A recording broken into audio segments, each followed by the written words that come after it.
زحمات زیادی کشیدم، اما نه توجهی بود و نه مهری و نه پولی. میش؟ میگم شما چیشه میش مهرم میشی؟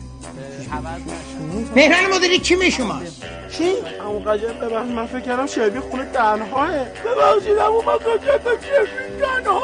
به درک تنهاه، اصلا به درک که من نباشم.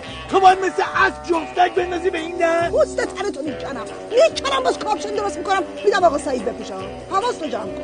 ولی حیف مهران مدیری اینا نیومدن. این نامه بابا آخه یه ماشین هم آخه این، یعنی که بگیم اومدن نیومدن.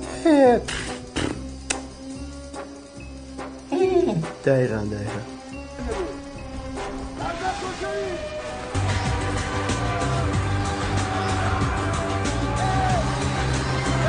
آقای مدیری معمولا تو خطا میاد، تو خطا هم میره. این دخترانو میبینی پشت سر من تابلو نگاه نکن دیگه. روشنه چیه؟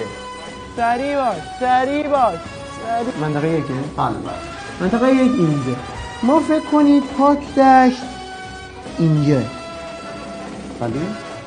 آخه کج و کله، تو چی هستی که من به خاطرش دروغ بگم؟ من کج و کلم وجدانه یا تو؟ دزدی هم کرده؟ بله اضافه کنین جناب شرمم.